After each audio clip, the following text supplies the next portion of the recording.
إن الحمد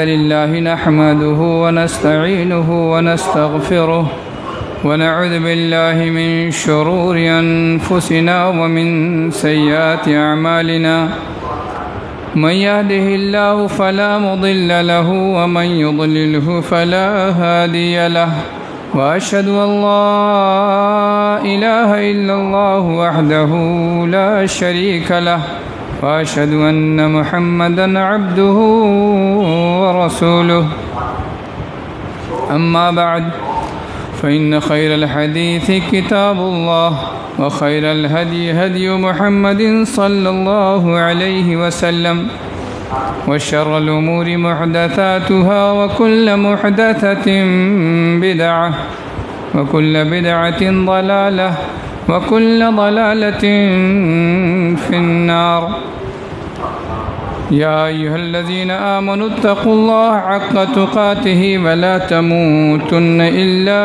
وأنتم مسلمون يا أيها الناس اتقوا ربكم الذي خلقكم من نفس واحدة وخلق منها زوجها وبث منهما رجالا كثيرا ونساء واتقوا الله الذي تساءلون به والأرحام إن الله كان عليكم رقيبا يا أيها الذين آمنوا اتقوا الله وقولوا قولا سديدا يصلح لكم أعمالكم ويغفر لكم ذنوبكم ومن يطع الله ورسوله فقد فاز فوزا عظيما وقال الله تبارك وتعالى في سورة رعد ولله يسجد من في السماوات والأرض طوعا وكرها وظلالهم بالغدو والآصال وقال في سورة حج ألم تر أن الله يسجد له من في السماوات ومن في الأرض والشمس والقمر والنجوم والجبال والشجر والدواب وكثير من الناس وكثير حق عليه العذاب ومن يهن الله فما له من مكرم إن الله يفعل ما يشاء. تمام قسم کی تعریف، تمام قسم کی حمد و ثنا،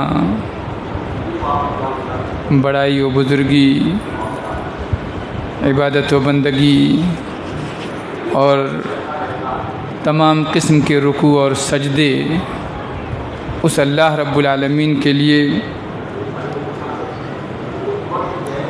جو رب ہے، پالنہار ہے، خالق ہے، مالک ہے اور معبود بھی ہے.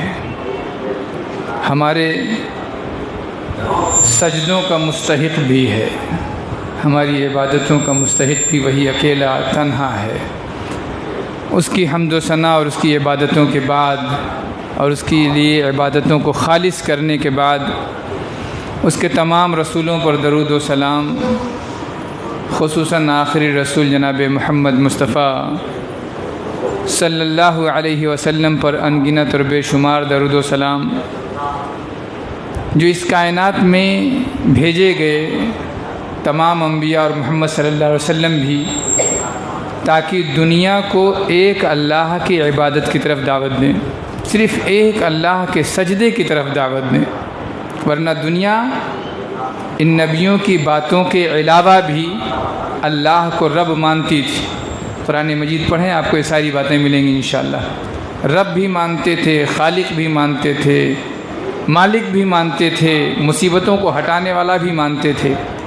اگر کوئی کمی تھی تو یہی کہ اپنی عبادت کو اللہ کے لیے خالص نہیں کرتے تھے، اپنے سجدے کو اللہ کے لیے خالص نہیں کرتے تھے. سجدہ ہر جگہ جانتے تھے پیدا کرنے والا وہ، یہ جانتے تھے کہ روزی دینے والا وہ، یہ جانتے تھے کہ اولاد دینے والا وہ. یہ ساری باتیں قرآن مجید میں ہیں اور بار بار اللہ رب العالمین نے ان کا تذکرہ کیا. سب مانتے تھے، لیکن ما نعبدهم الا ليقربونا الى الله زلفا، ہم تو ان دوسروں کی عبادت، دوسروں کے سامنے رکوع، دوسروں کے سامنے سجدے، دوسروں کے لیے نظر و نیاز اس لیے نہیں کرتے ہیں کہ وہ خالق، وہ کہتے تھے اس لیے نہیں کرتے ہیں کہ وہ خالق، اس لیے نہیں کرتے ہیں کہ وہ رازق ہیں، اس لیے نہیں کرتے ہیں کہ وہ اولاد دیتے ہیں، بلکہ سجدے اس لیے کرتے ہیں تاکہ یہ بھی خوش رہیں اور یہ اللہ کے مقرب ہیں، یہ خوش ہو کر کے اللہ کے ہاں میری سفارش کر دیں۔ تو سجدے خالص اللہ کے لیے ہونا چاہیے، اس لیے ہونا چاہیے کہ اس پوری کائنات میں جتنی بھی مخلوق ہیں سب کے سب صرف ایک اللہ کو سجدہ کرتی ہیں۔ جیسے سورہ رعد میں اللہ رب العالمین نے فرمایا وَلِلَّهِ يَسْجُدُ مَنْ فِي السَّمَاوَاتِ وَالْأَرْضِ، اس کائنات میں، آسمانوں میں اور زمین میں جتنی بھی مخلوقات ہیں، من فی السماوات والارض، کوئی الگ نہیں کیا گیا، جتنی بھی مخلوق ہیں اللہ کے سوائے سب اللہ کو سجدہ کرتے ہیں۔ وَلِلَّهِ يَسْجُدُ، صرف اللہ کو سجدہ کرتے ہیں، طَوْعًا وَكَرْهًا، خوشی سے یا ناخوشی سے، لیکن کرتے سجدہ اس کو ہیں۔ خوشی سے کریں تو بھی اچھی بات ہے، نہیں خوشی سے کرنا چاہتے تو مجبوراً کرنا ہے انہیں، اس لیے کہ کوئی مخلوق آپ اس کائنات میں کوئی مخلوق ایسی نہیں دیکھ سکتے جس نے کبھی رب العالمین کے فیصلے کی مخالفت کی ہو۔ اب سوچتے ہوں گے تو بہت بڑی چیز، ہم کو کیا معلوم سورج کیا کر رہا ہے، چاند کیا کر رہا ہے۔ آپ اپنا جسم دیکھ لیں، دور نہیں، جس کو آپ سمجھ سکتے ہیں، اپنا جسم دیکھ لیں۔ آپ کے ناک نے کبھی سونگھنے سے اعتراض نہیں کیا ہوگا، خراب ہو جائے تو اور بات ہے۔ آپ کی آنکھوں نے کبھی دیکھنے سے انکار نہیں کیا ہوگا، خراب ہو جائے تو اور بات ہے۔ تو یہ کیا ہے؟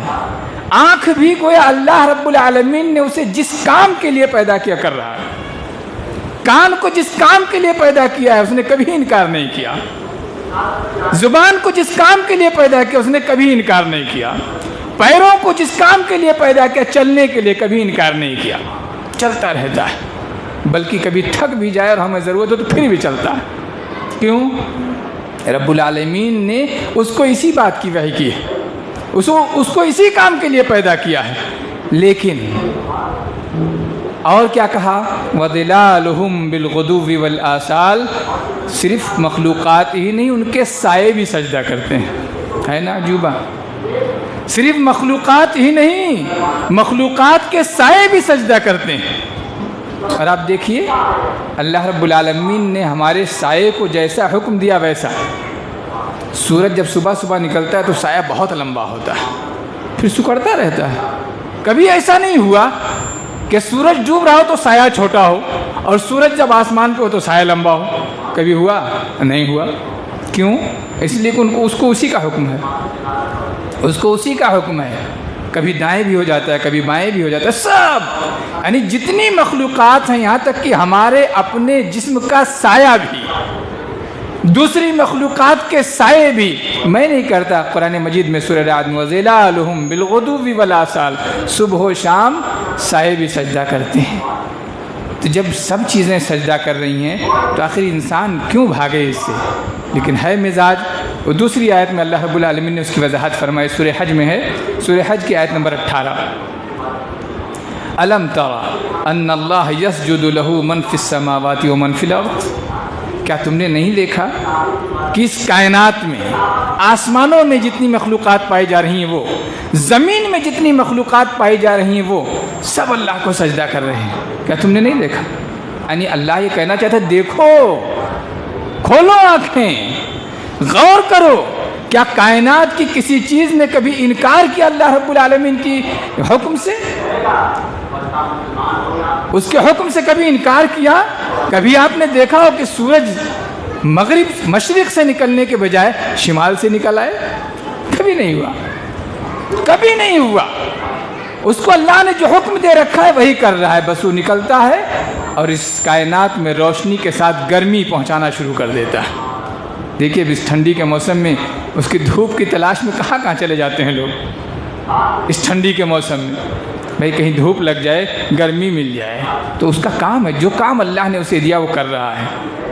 اللہ نے یہاں ساری چیزوں کا تذکرہ کر دیا، والشمس والقمر، تمام چیزیں سجدہ کر رہی ہیں، اور ساتھ میں ان کا خصوصی تذکرہ کر دیا۔ سورج سجدہ کر رہا ہے، چاند سجدہ کر رہا ہے، والنجوم، تارے سجدہ کر رہے ہیں، جبال، پہاڑ بھی سجدہ کر رہے ہیں۔ ہم تو دیکھتے ہیں ہمیشہ سر اٹھائے کھڑا ہے، کہنے والا کہہ سکتا ہے، لیکن ہم کہہ رہے ہیں نا، ہم کو کیا علم ہے پہاڑ کے بارے میں؟ کون سا علم؟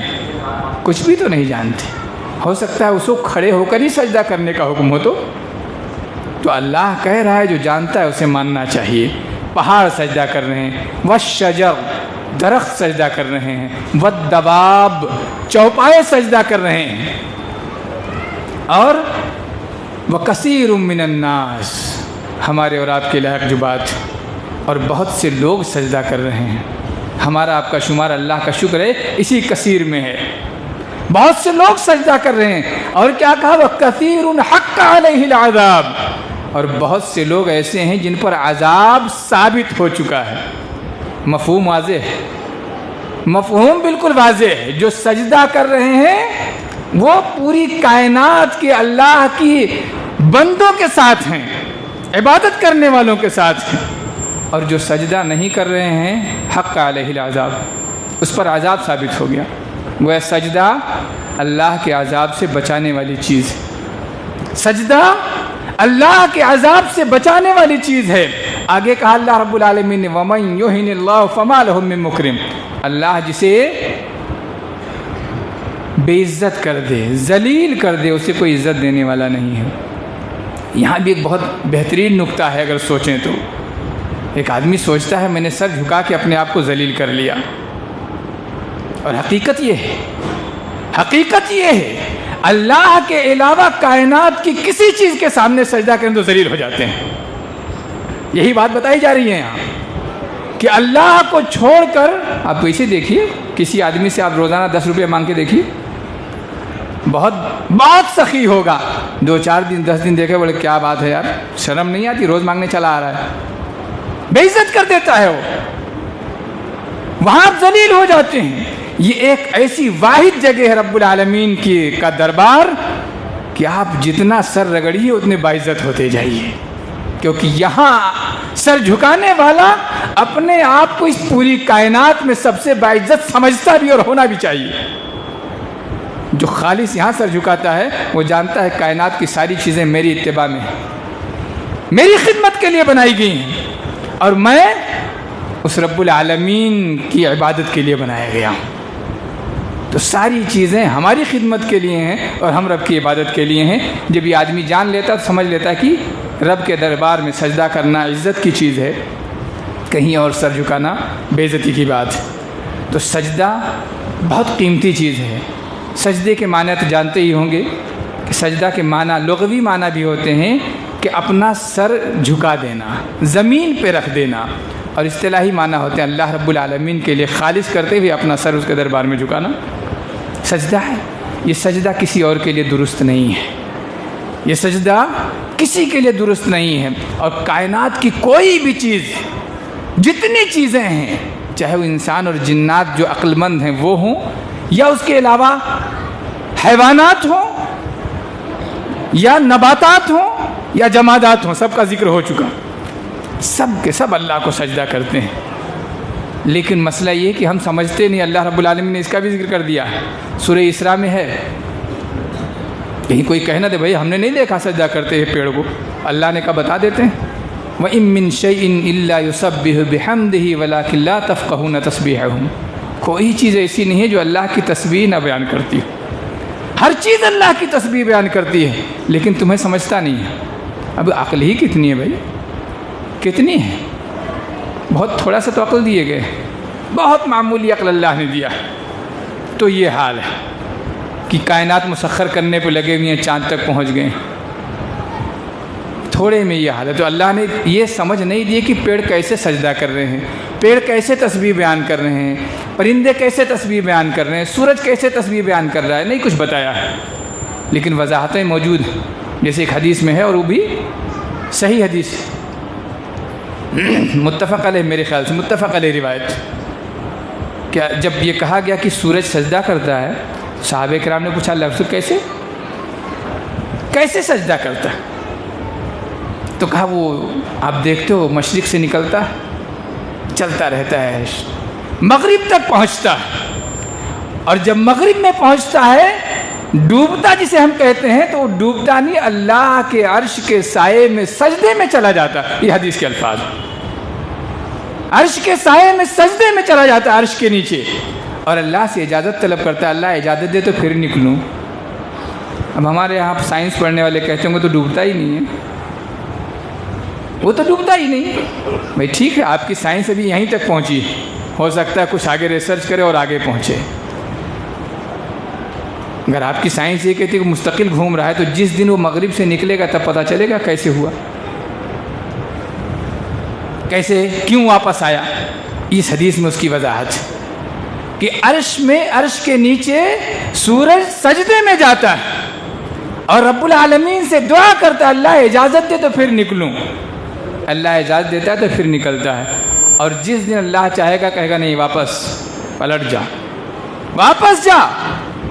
سائنس نہیں مانتی ہے نا، ہم منواتے بھی نہیں ہیں، اسے ماننا ہے، آنا ہے یہیں۔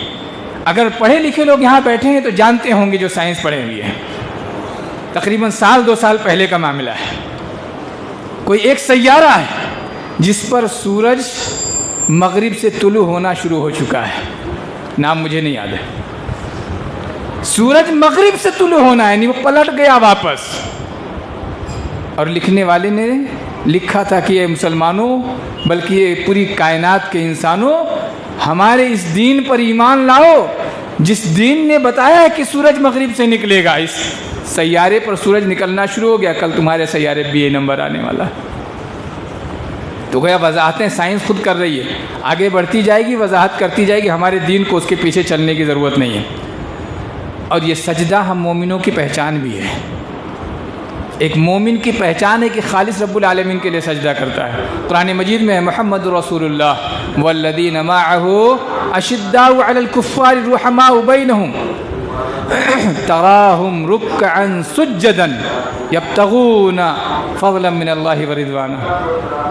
تم انہیں دیکھو گے کہ رکوع کرتے ہیں، سجدہ کرتے ہیں، کس لیے کرتے ہیں؟ یبتغون فضلا من اللہ ورضوانا۔ کس کی خوشی؟ فضلا من اللہ، اللہ کا احسان تلاش کرنے کے لیے سجدہ کرتے، کسی اور کا نہیں۔ اور رضواناً، اللہ کا احسان اور اللہ کی خوشی، صرف یہ 2 کام۔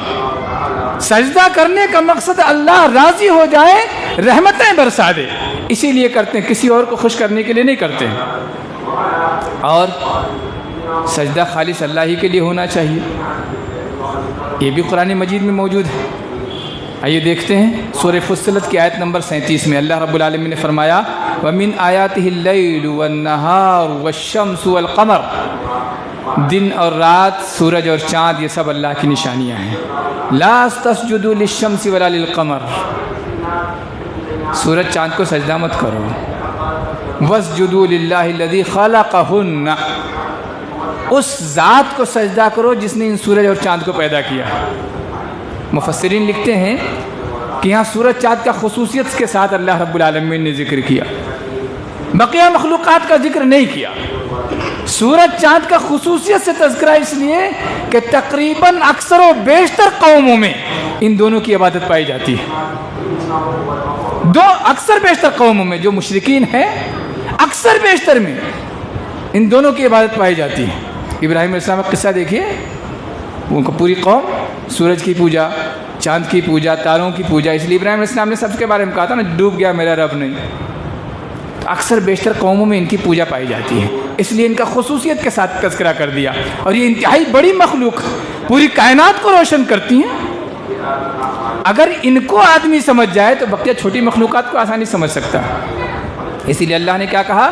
لا تعبدوا للشمس ولا للقمر واسجدوا للہ الذی خلقہن، اس اللہ کا سجدہ کرو جس نے ان دونوں کو پیدا کیا ہے۔ اب میں مختصر کر کے اس طرف چلتا ہوں کہ سجدے کے فائدے کیا ہیں، سجدے کا فائدہ کیا ہے، کیوں کرے بندہ سجدہ رب العالمین کو خالص۔ ایک تو پہلا واقعات کر لیجیے ابلیس والا، اللہ رب العالمین کا ایک حکم نہیں مانا، صرف ایک سجدہ، نتیجہ کیا ہوا ہمیشہ کے لیے ملعون ٹھہرا، وہ بات بیچ میں آئے گی انشاءاللہ۔ پہلا فائدہ تو یہ ہے کہ سجدے سے نیکیوں میں زیادتی ہوتی ہے، گناہ مٹتے ہیں، درجات بلند ہوتے ہیں۔ اللہ کے رسول صلی اللہ علیہ وسلم نے فرمایا، عبادہ بن صامت رضی اللہ تعالی عنہ راوی ہیں، ما من عبد يسجد للہ سجدۃ الا كتب اللہ له بها حسنۃ وخط عنه بها سیئۃ ورفع له بها درجۃ فاکثروا من السجود۔ ابن ماجہ کی روایت۔ عبادہ بن صامت رضی اللہ تعالیٰ عنہ کہتے ہیں کہ کوئی بھی بندہ اللہ کے لیے ایک سجدہ کرتا ہے، زیادہ کا ذکر نہیں ہے، ایک سجدہ بھی کرتا ہے، الا كتب اللہ له بها حسنہ، مگر اللہ اس کے لیے ایک نیکی لکھتا ہے، ایک گناہ مٹاتا ہے، ایک درجہ بلند کرتا ہے۔ فاستکثروا من السجود، تو خوب سجدے کرو، سجدے میں کوتاہی نہیں، سجدہ خوب کرو۔ دوسرا فائدہ، سجدہ کرنے کا دوسرا فائدہ یہ ہے کہ جن سجدے کے جہاں نشانات پڑتے ہیں، جو چیزیں سجدہ کر رہی ہوتی ہیں جسم میں سے، انہیں جہنم نہیں چھو سکے گی، کیونکہ اللہ رب العالمین نے جہنم پر آثار سجدہ کو جلانے کی اجازت نہیں دی، حرام کر دیا ہے۔ متفق علیہ روایت، ابو ہریرہ رضی اللہ تعالی عنہ راوی ہیں، تأكل النار من ابن آدم إلا أثر السجود حرم الله على النار أن تأكل أثر السجود۔ اللہ رب العالمین نے جہنم پر حرام کر دیا ہے کہ وہ سجدے کے نشانات کو مٹا سکے، کھا سکے۔ اب یہاں ایک چیز اور سمجھنا ضروری ہے، سجدے کے نشان کا معنی کیا ہے؟ بعض لوگ یہ سمجھتے کہ جو آدمی نماز پڑھتا ہے اور ماتھے پہ نشان پڑ جائے وہ سجدے کا نشان ہے، اور اس کے لیے کچھ ہم میں سے یہ کوشش کرتے ہیں کہ جب سجدے میں جاؤ تو تھوڑا سا رگڑ بھی لیا کرو تاکہ نشان پڑ جائے۔ یہ بیوقوفی ہے، یہ سجدے کا نشان نہیں، آپ کے رگڑ کا نشان ہے، آپ نے رگڑ کے اس کو پیدا کیا ہے، وہ نشان اللہ کے ہاں اس کی کوئی حیثیت نہیں ہے۔ آپ ویسے بھی دیکھیں جو مستقل نمازی ہو نا، اس کے چہرے پہ روشنی ہوئی ہوتی ہے، اس کے چہرے پہ روشنی ہوتی ہے، چمک ہوتی ہے۔ اسی لیے اللہ کے رسول صلی اللہ علیہ وسلم سے جب پوچھا گیا، اے اللہ کے رسول، پوری کائنات جب جمع ہوگی میدان محشر میں تو آپ اپنے امتیوں کو کیسے پہچانیں گے؟ کیسے پہچانیں گے امتیوں کو؟ تو کہا غر محجلین ہوں گے، حدیث کے الفاظ ہیں غر محجلین، غر من اثر السجود ومحجلین من اثر الوضوء، سجدوں کی وجہ سے ان کے چہرے میں چمک ہوگی، میں پہچان لوں گا۔ وضو کی وجہ سے اعضائے وضو چمکیں گے اور سجدے کی وجہ سے چہرے میں چمک ہوگی۔ کیا وضاحت ہے دیکھیے۔ اسی لیے بعض محدثین کہتے ہیں کہ آثار سجدہ کا معنی یہ ہے کہ جن 7 اعضاء پہ بندہ سجدہ کرتا ہے، 7 اعضاء اس سے مراد ہیں۔ 7 اعضاء جسم ہوتے ہیں سجدے میں، کون کون سے؟ پیروں کی دونوں پنجے، ہاتھوں کے دونوں پنجے، دونوں گھٹنے، کتنے ہو گئے؟ 6 ہوئے، اور 7واں کون سا ہوا؟ سر ناک سمیت، یہ 7 اعضاء، یہ 7 اعضاء جو سجدے میں رب العالمین کے سامنے زمین پر پڑے رہتے ہیں، انہیں جہنم نہیں چھو سکے گی۔ اور بعض لوگ کہتے ہیں نہیں، اس سے مراد یہ ہے کہ آدمی کے چہرے پہ چمک ہوتی ہے نماز پڑھنے سجدہ کرنے کی وجہ سے۔ خیر، تو سجدے کے نشانے جہنم پہ حرام ہیں۔ اسی طریقے سے سجدہ اللہ رب العالمین کی قربت کا ذریعہ ہے، اللہ رب العالمین کی رحمتیں پانے کا ذریعہ ہے۔ اللہ کے رسول صلی اللہ علیہ وسلم نے فرمایا، اقرب ما یکون العبد من ربہ وهو ساجد، اللہ کا بندہ سب سے زیادہ قریب حالت سجدہ میں ہوتا ہے، سب سے زیادہ قریب حالت سجدہ میں ہوتا ہے۔ فاکثروا من الدعاء، اور ایک دوسری روایت میں فقمن ان یستجاب لکم، خوب زیادہ دعا کرو سجدے میں، بہت ممکن ہے کہ تمہاری دعائیں قبول ہو جائیں۔ سجدے میں دعا کرو۔ اس کے لیے موجودہ زمانے میں ایک بدعت ایجاد ہو گئی ہے، ممکن ہے دیکھا بہت سارے لوگ نماز ختم ہونے کے بعد جماعت پڑھ لیے، پوری نماز پڑھ لیے، سلام پھیر دیے، اس کے بعد الگ سے سجدے میں گر جاتے ہیں اور دعا مانگنا شروع کرتے ہیں، ہاتھ اٹھا کر نہیں، سجدے میں چلے جاتے ہیں، یعنی دعا کرنے کے لیے سجدہ کرتے ہیں۔ اس کی کوئی روایت نہیں موجود ہے، کوئی دلیل موجود نہیں ہے کہ آپ دعا کرنے کے لیے الگ سے سجدہ کریں، دھیان رکھیے گا۔ دعا کرنے کے لیے الگ سے سجدہ کریں، اس کی کوئی دلیل نہیں ہے۔ نماز پڑھ رہے ہیں، اب مانیے بات ہے فرض نماز ہیں، ہم امام کے ساتھ پڑھتے ہیں، وقت اس کا کم ہے، اگر دعا مانگنی ہے تو اس کے لیے آپ اہتمام کیجئے نوافل کا۔ اور نوافل میں بھی سب سے بہترین نفل کون سی ہے؟ کون سی ہے بولو بھائی؟ ہاں، سنت موقدہ، نفل کی بات ہو رہی۔ نفل ہمارے ہاں جو اردو میں کہتے ہیں سنت موقدہ کے آگے کی بات، قیام اللیل، تہجد پڑھو پڑھو، پڑھ جاؤ، سجدے میں اٹھاؤ ہی مت سر، مانگو کتنی دعائیں مانگنی، مانگو دعائیں، اور صرف دعائیں نہیں، ان دعاؤں کے ساتھ اپنے آنکھوں سے اگر 2 قطرے ٹپکا لے جاؤ، جہنم حرام۔ اللہ کے ڈر سے، اللہ کے ڈر سے اگر ان آنکھوں سے آنسو ٹپکیں کبھی، تو اللہ رب العالمین نے حدیث قدسی میں کہا کہ ایسے وجود پر میں جہنم کی آگ حرام کر دیتا ہوں۔ ہم اپنی دامن میں جھانک کے دیکھیں کہ کبھی آنسو نکلے، کبھی آنسو نکلے ہیں رب کے ڈر سے؟ کبھی تنہائی میں یہ محسوس ہوا کہ رب العالمین میری تنہائیوں کو دیکھ رہا ہے، لاؤ رو لوں، رب العالمین میرے سارے معاملات جانتا ہے، لاؤ رو لوں؟ کبھی آنسو نکلے؟ نکال کے دیکھیے کتنا سکون ملتا ہے، نکال کے دیکھیے آنسو۔ باتیں کئی ایک ہیں، میں کچھ نکات ذکر کر دیتا ہوں۔ قیامت کے دن مومنوں کی پہچان ہوگی یہ سجدہ، جیسے میں نے ابھی ذکر کر دیا کہ ان کے چہرے چمک رہے ہوں گے۔ اسی طریقے سے خوب زیادہ سجدہ کرنا یہ جنت میں پہنچنے کا ذریعہ ہے۔ جیسے آپ نے سنا ہوگا، اردو ہی میں حدیث بیان کر دوں، آپ نے سنا ہوگا کہ جب بندہ قرآن پڑھتے پڑھتے آیت سجدہ پہ سے گزرتا ہے اور رک کر کے سجدہ کر لیتا ہے، اور یہ مسلم شریف کی روایت ہے، ابو ہریرہ رضی اللہ تعالیٰ عنہ راوی ہے، سجدہ کر لیتا ہے تو شیطان ایک کنارے دپک کر رونے لگ جاتا ہے، روتا ہے شیطان۔ کیا کہتے ہوئے روتا ہے؟ کہ اس کو سجدے کا حکم دیا گیا، سجدہ کر لیا، اس کے لیے جنت ہے۔ مجھے سجدے کا حکم دیا گیا تھا، میں نے نہیں کیا، میں ملعون ٹھہرا، میرے لیے ہمیشہ کے لیے جہنم ہے۔ سجدہ جنت میں پہنچاتا ہے۔ اور ایک انتہائی قیمتی چیز ہے کہ جنت میں پہنچنے کے بعد کبھی کبھی آدمی وہاں بھی غمگین ہوگا۔ جیسے ایک صحابی کا واقعہ ہے نا، کہ ایک صحابی نے کہا اللہ کا رسول اگر میں جنت میں بھی پہنچ گیا آپ کو نہیں دیکھ پاؤں گا، بڑی تکلیف ہوگی مجھے، آپ کو دیکھ نہیں پاؤں گا تو تکلیف ہوگی، کیونکہ آپ کہیں بہت بلند درجے پہ ہوں گے جنت کے، میں کہاں وہاں پہنچ پاؤں گا۔ تو آپ صلی اللہ علیہ وسلم نے کہا کہ نہیں، اگر تمہارے پاس عمل کیا ہے؟ تو کیا کہا؟ عمل تو کچھ نہیں ہے، لیکن اللہ اور اس کے رسول سے بڑی محبت ہے۔ کہا اللہ اور اس کے رسول سے محبت ہے؟ کہا ہاں یہ ہے، بھرپور ہے۔ تو کہا پھر تم گھبراؤ نہیں، جن سے محبت کرتے ہو ان کے ساتھ رہو گے۔ ایک دوسرا سنیے واقعہ، حضرت ربیعہ ابن کعب اسلمی رضی اللہ تعالیٰ عنہ ہیں، مسلم شریف کی روایت ہے۔ ربیعہ ابن کعب اسلمی وہ کہتے ہیں کہ میں رات مسجد نبوی میں سویا کرتا تھا، اور سونے کی وجہ یہ تھی کہ رسول اللہ صلی اللہ علیہ وسلم اگر رات میں کسی چیز کی انہیں ضرورت پڑ جائے تو میں حاضر ہو جاؤں، وضو کے پانی لے کر حاضر ہو جاؤں، وضو کا پانی کے بجائے قضاء حاجت کے لیے پانی لینا ہو اور لے کے چلنا ہو تو حاضر ہو جاؤں، آپ کی چھڑی پکڑانی ہو تو حاضر ہو جاؤں، آپ کا بستر لگانا ہو تو حاضر ہو جاؤں، جو ضرورت ہو میں پوری کرنے کے لیے حاضر ہو جاؤں۔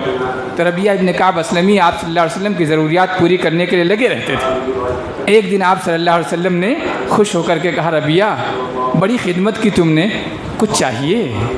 کچھ چاہیے تمہیں؟ کچھ چاہیے تو مانگ لو، بہت خدمت کرتے ہو، میں بہت خوش ہوں، میں کچھ دینا چاہتا ہوں تمہیں۔ تو کہا اللہ کے رسول صلی اللہ علیہ وسلم جو تفصیلی بات ہے ذرا سوچ لینے دیجئے کیا مانگوں، سوچنے دیجئے، کیونکہ مانگنا ایک عظیم شخصیت سے ہے۔ تو کوئی چھوٹی چیز نہ مانگوں، بادشاہ سے مانگوں 1 روپیہ مانگ کے لاؤں، فائدہ کیا ہے؟ مانگوں تو کوئی بڑی چیز مانگوں۔ سوچ لیا۔ دوسرے دن اللہ کے رسول نے پوچھا ربیعہ کیا سوچا؟ کہا اللہ کے رسول سوچ لیا۔ کہا کیا مانگ رہے ہو؟ کہا اسألک مرافقتک فی الجنہ۔ سوچئے ذرا، مانگنے کی ادا تو دیکھیے، مانگنے کی ادا بھی ہوتی ہے صاحب، ہم بہت مانگ پاتے ہیں اپنے رب العالمین سے، کہتے ہیں اللہ صحت دے دے، دولت دے دے، بچے دے دے، بس اسی مگن ہو جاتے ہیں، ہو گیا، سب مل گیا۔ یہ مانگ دیکھیے، مطالبہ دیکھیے، سوال دیکھیے، اسألک مرافقتک فی الجنہ، صرف جنت نہیں، جنت میں آپ کا ساتھ چاہیے۔ یہاں خدمت کر رہا تھا، وہاں موقع ملے تو بھی نہیں چھوڑوں گا، اس لیے کہ آپ کے احسانات اتنے ہیں کہ کہاں سے ادا کر پاؤں۔ کہا آپ کی صحبت چاہیے جنت میں، آپ کی صحبت چاہیے جنت میں۔ کہا اب غیر ذالک، ربیہ کچھ اور بھی؟ کہا نہیں، بس سب کچھ خدا سے مانگ لیا تجھ کو مانگ کر، سب کچھ خدا سے مانگ لیا تجھ کو مانگ کر۔ اٹھتے نہیں ہیں ہاتھ میرے اس دعا کے بعد، اور کچھ نہیں چاہیے، بس بس جنت میں آپ کا ساتھ چاہیے۔ کیا ہوا؟ اللہ کے رسول صلی اللہ علیہ وسلم نے کیا فرمایا، وہ غور سے سنیے اگلی بات۔ اگر رسول کا ساتھ چاہیے جنت میں تو جواب سنیے، اور اس جواب کو اپنے پلکوں پہ سجا لیجئے کہ جب آنکھ کھلے تو وہ جواب یاد آ جائے۔ اس کو دل پہ لکھ لیجئے کہ جب دل دھڑکے تو وہ جواب یاد آ جائے، تاکہ رسول کی صحبت مل جائے۔ اللہ کے رسول صلی اللہ علیہ وسلم نے فرمایا ہوا ذاک، ملے گا تمہیں، خوش ہو جاؤ ربیہ، تمہیں جنت میں میری صحبت ملے گی، ایک شرط لگائی، مگر کیا؟ اعنی علی نفسک بکثرت السجود، اے ربیہ ملے گا ضرور، لیکن اپنے آپ پر کثرت سجدہ لازم کر لو، خوب سجدے کرو۔ گویا سجدوں کی کثرت نبی کی صحبت تک پہنچانے والی ہے۔ کہاں؟ یہاں تو نہیں دیکھ پائیں گے، اب یہاں ساری تمناؤں کے بعد بھی اب نبی کو ہم نہیں دیکھ سکتے۔ جب تک آنکھیں بند نہیں ہوں گی نبی کا دیدار نہیں ہوگا، اور نبی کا دیدار کرنا ہے تو سجدوں کی کثرت لازمی ہے۔ اور سجدوں کی کثرت کا معنی ہوا کہ فرائض ادا کرنے کے بعد، سنن مؤکدہ ادا کرنے کے بعد نوافل کثرت سے پڑھے جائیں، اور وہ نوافل آپ چاہے مسجد میں ادا کریں، پہلے پہنچ جایا کریں، پہلے پہنچ جایا کریں۔ سنت مؤکدہ ادا کرنے کے بعد جو موقع ملے نوافل میں اسے گزار دیں، اور یا تو وہ سجدے جو اللہ کو بہت پسند ہیں، سحر کے وقت، رات کے آخری تہائی حصے میں، اس وقت جاگیں اور رب العالمین کے دربار میں سر رکھ کر رسول کی صحبت کی تلاش میں نکل پڑیں۔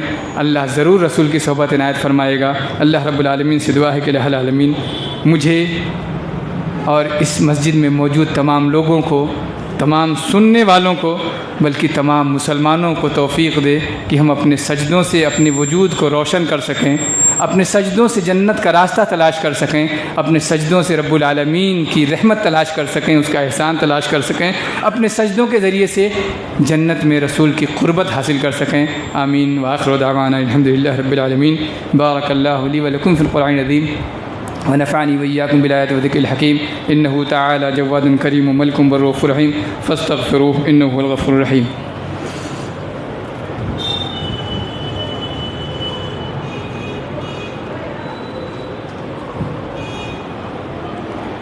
إن الحمد لله نحمده ونستعينه ونستغفره ونعوذ بالله من شرور أنفسنا ومن سيئات أعمالنا، من يهده الله فلا مضل له ومن يضلل فلا هادي له، وأشهد أن لا إله إلا الله وحده لا شريك له، وأشهد أن محمدا عبده ورسوله، أما بعد فإن خير الحديث كتاب الله، وخير الهدي هدي محمد صلى الله عليه وسلم، وشر الأمور محدثاتها، وكل محدثة بدعة، وكل بدعة ضلالة، وكل ضلالة في النار۔ أعوذ بالله السميع العليم من الشيطان الرجيم، إن الله وملائكته يصلون على النبي، يا أيها الذين آمنوا صلوا عليه وسلموا تسليما۔ اللهم صل على محمد وعلى آل محمد كما صليت على إبراهيم وعلى آل إبراهيم إنك حميد مجيد، اللهم بارك على محمد وعلى آل محمد كما باركت على إبراهيم وعلى آل إبراهيم إنك حميد مجيد۔ عباد الله رحمني ورحمكم الله إن الله يأمر بالعدل والإحسان وإيتاء ذي القربى وينهى عن الفحشاء والمنكر والبغي يعظكم لعلكم تذكرون اذكروا الله يذكركم وادعوه يستجب لكم ولذكر الله أكبر والله يعلم ما تصنعون.